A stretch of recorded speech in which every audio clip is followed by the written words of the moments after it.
Weewaawo akati omukyala ono era gwe sitegeera eyalootedde ono ekirooto kiri ekisoose era azzeemu n'agamba nti yaluusi bagenze mu kyaki ne basangayo omuwala.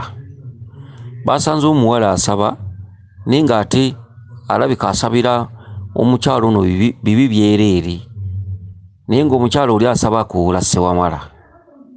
Omukyala ono kyavudde amugamba nti byonsabira ebibi bikuddire, olina agakale tebijja kunzitira. Kati ono yena akuwula jjajjaawe Ssewamala kubanga oli yadde yamugambye nti wano tojja kutuulawo, onagakale nja kutuulawo ekiba kibe. Kati omukyala ono mu bubaka bwe aliko ensonga, ate aliko n'ekitundu kya maama Naamala, aliko n'ekitundu kya tata Ssewamala. Okusanga omukyala mu kyaki ng'akoowoola Ssewamala kitundu ekikulaga nti oyo Naalongo atudde mu bwa Naamala, atudde ne mu bwa Ssewamala. Kati ge maanyi omukyala ono mwatambulira. Kyokka n'omukyala ono ateeka okuba bamubanjizza emabega, alabika yalema.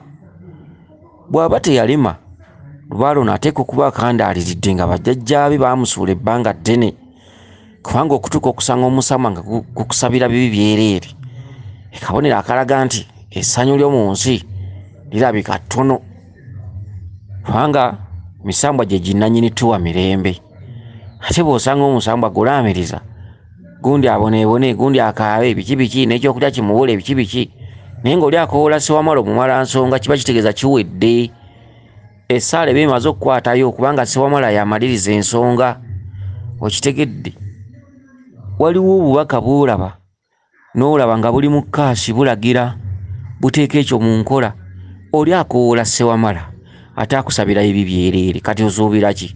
Obubaka tebukyali mu kyansi. Ono omukyala takyalina kyansi ya mirembe. Era waba girina kati giriko ekkomo, girina we gigenda okukomera omukyala ono osaye nga munaku, ng'akaaba, ng'alomba, nga talina wajja ssente, oba bya mirimu oba by'amaka oba byaki, oba birwadde mu baana oba mu ye. Ebikolwa ebitumalako emirembe mubimanyi. Kulwazalwaza baana, gwe kulwalalwala, gwe kuggobwako mirimu nga buli woosaba tofuna mirimu, sente ze wafuna nga tokyazifuna, okusoomooza mu bulamu bw'omuntu. Okitegedde? Byo bye tuyita ebibonyobonyo by'omuntu oba okugezesebwa kw'omuntu oba ebisoomoozo.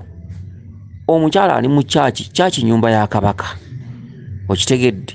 Ate nga Kabaka bw'atereera tuyimba oluyimba olwa Ssewamala. Kyeki ti omukyala ono aliko Kabaka bulamu, kyokka obwakabaka bwe butambulira ddala paka mu bwa Ssewamala, kitegeeza omukyala ono mukulu nnyo mu lubaale weewaabwe.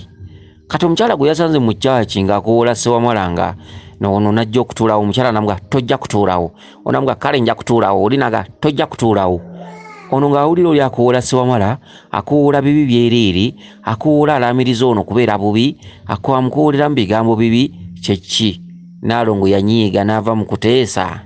Kati akwagaliza ttaka, akwagaliza kubonaabona, akwagaliza kukaaba, akwagaliza mirimu okufa, akwagaliza ba boyfriend bakukyawe, akwagaliza butawangaaza mikwano, akwagaliza bibi byereere, akwagaliza kucoppa.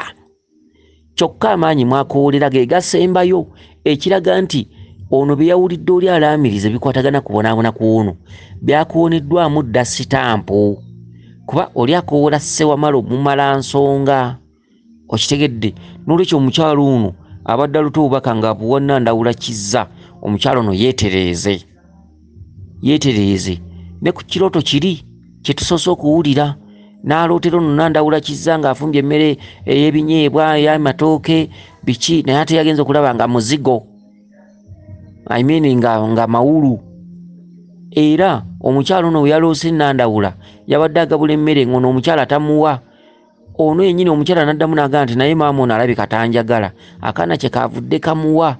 Ekitegeeza omukyalo ono bakugamba nga yakugamba obubaka bwabadde bwa Nandawula Kizza naye ng'ate kkowe ddala bw'ono omukyala, era nga bulaga nti ono omukyala waliwo ebiseera bigenda okutuukira nga empewo tezikyamuwa ku byazo. Y'emmere eno eyabadde mummiddwa, wabula akyalinawo chansi nti akyalina eddoboozi ku baana, akaana ne kagamba nze kankuwe, ne kagenza omuwa nga mawulu. ekitegeeza omukyala ono naye takyayambibwa.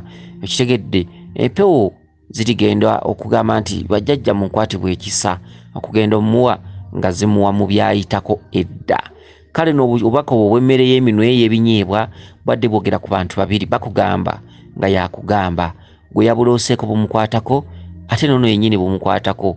Era kiringa obubaka buli bwe bafunye ku mukyalo ono ng'ayambadde chain mu kiwato, enkofiira agitunuza sayidi, atadde sitiki ku mumwa, akubye enkondo wansi, ayambadde ekinu. Omwami yabumulooseeko naye alootera mu katundu nti bakugamba nga yakugamba. Okitegedde yabuloose ku mukyalo ono kituufu. Musamba gwabamuya nagumuvuga mu kiseera kino. Kyokka n'omwami oli era z'ensonga ze zimu ze bamugamba nti zikubanjibwa. Okitegedde kale nno buno obubaka omukyala yabadde mu kyaki oyo mama Naalongo akutuddemu akubanja biki byakwagaliza. Mwana gwe weetereeze kubanga yagganye n'okutuulawo. Kiseera kigenda kutuuka oyagala kukola mpewo naye nga tezikuba bukubi. Tolaba nk'omuntu agenda ku musawo oba agenda kwetereeza naye nga buli kyateekawo ayongera kukaaba. Ky'oteekawo okiteekawo bakusiime ate ky'oteekawo okiteekawo nga kikkubya. Twabikubanja luli n'olema kati tetwagala. Be bantu b'osanga ng'asose ne yeebaka mu lubiri emyezi 4 nga teyanukulwa. Okitegedde akyawoza omusango obujeemu emputtu bidde ku bbali balyoke bamubuulire. Lubaale ng'agamba nti olimala kwewaayo ne tukakasa by'oyogera nti bituufu. Ogambye ogenda kukola ebyaffe sooka weeweeyo tukakase by'oyogera nti bituufu. Kubanga Lubaale agamba lunyi nti abalya mmere tebeesigika. Lubaale bw'akuwa ebyama bye ate obizannyiramu.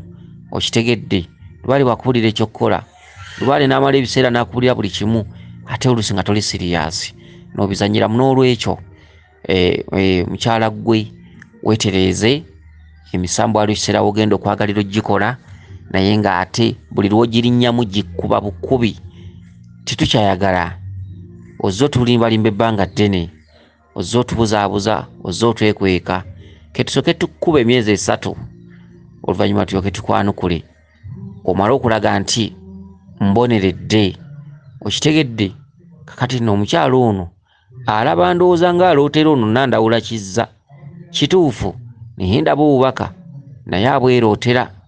Katumusabire naye ng'atuddemu akayinja kannaamala, atuddemu n'akayinja katata Ssewamala, wabula banyiivu bya nsusso. Weewaawo yenze Omulangira Jjuuko Munnabuddu.